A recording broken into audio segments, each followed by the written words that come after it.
और कमाने के लिए लोग अरब बहुत जाते हैं, सऊदी अरब। जी हां, लेकिन आपको बताते हैं ये खबर इस्लामिक स्टेट की लड़ाई के बाद। अब बात करते हैं सऊदी अरब की। सऊदी अरब की बदल रही इकोनॉमिक पॉलिसीज अब उन देशों पर भी असर डाल रही है जिनसे सऊदी के मजबूत व्यापारिक रिश्ते रहे हैं।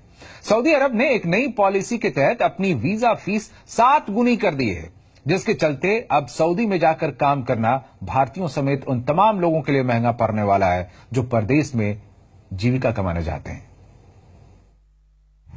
सऊदी जाना अब नहीं आसान। रियाल कमाने हैं तो खर्चे बढ़ेंगे।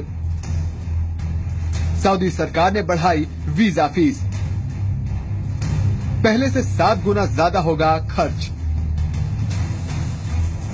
जी हां, परदेश में रहकर पैसे कमाने का सपना भी अब महंगा पड़ने वाला है, क्योंकि सऊदी अरब की सरकार ने अपनी वीजा फीस में बड़ी बढ़ोतरी की है। सऊदी अरब की सरकार ने वीजा फीस को 7 गुना ज्यादा बढ़ा दिया है, जिसका असर सऊदी अर्थव्यवस्था से कहीं ज्यादा उन देशों के व्यापारियों पर होने वाला है जहां के लोग सऊदी जाकर रियाल कमाने का सपना रखते हैं। सऊदी सरकार के इस फैसले के बाद भारतीय व्यापारियों पर भी खासा असर पड़ेगा।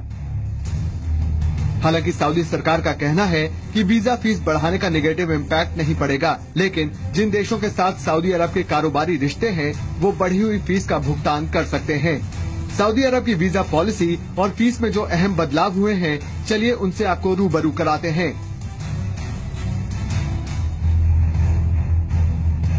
छह महीने की बिजनेस वर्क विजिट के लिए अब 3000 सऊदी रियाल अदा करने होंगे, जिसमें मल्टीपल एंट्री की सुविधा होगी। हालांकि पहले इसी सुविधा के लिए 400 सऊदी रियाल की राशि अदा करनी होती थी। सिंगल एंट्री वीजा के लिए अब फीस 2000 सऊदी रियाल हो चुकी है। अगर 1 साल का वर्क विजिट वीजा चाहिए तो इसके लिए फीस 5000 सऊदी रियाल हो चुकी है, जबकि 2 साल के लिए ये वीजा फीस 8000 सऊदी रियाल होगी। ट्रांजिट वीजा फीस 300 सऊदी रियाल हो गई है, जबकि सी पोर्ट से जाने के लिए ये फीस 50 सऊदी रियाल होगी। सिंगल ट्रिप के लिए exit re entry visa fees 200 Saudi रियाल होगी, जबकि हर महीने इसमें 100 रियाल की बढ़ोतरी होगी। हज और उम्रा के जाने वाले श्रद्धालुओं को इस फीस से छूट दी जाएगी। दरअसल सऊदी अरब में तेल की कीमतों में आई कमी की वजह से सऊदी सरकार की कमाई में 68% की कमी आई है, जिसके बाद सरकार वीजा फीस बढ़ाकर अपने सरकारी खजाने को भरना चाहती है। लेकिन राजनीतिक विश्लेषक सरकार के इस फैसले को दूरदर्शी नहीं मान रहे हैं, क्योंकि सरकार इससे दूसरे देशों के व्यापारियों से वसूली कर अपना खजाना भर रही है। ऑयल इंडस्ट्री से जुड़े लोग भी इसे एक सनक भरा फैसला कह रहे हैं, जिसका असर सऊदी की इकोनॉमी पर पड़ने वाला है। साल 2014 से ही तेल की कीमतें गिरने से सऊदी के खजाने पर बुरा असर पड़ा है। सऊदी अरब के डिप्टी क्राउन प्रिंस मोहम्मद बिन सलमान ने कहा था कि विजन 2030 के तहत देश की इकोनॉमी को मजबूत करने की कोशिश होगी, लेकिन व्यापार को लेकर कठिन किए जा रहे नियमों से शायद ही कोई पॉजिटिव असर पड़ने वाला है।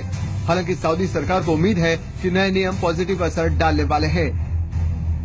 International desk, India 24/7। और अब बात अमेरिका के इलेक्शन की। अमेरिका के इलेक्शन में जितना ड्रामा देखने को मिल रहा है, उतनी ही ये बात पुख्ता होती जा रही है कि अब अमेरिका में बादशाहत नहीं, खोखलापन बढ़ रहा है।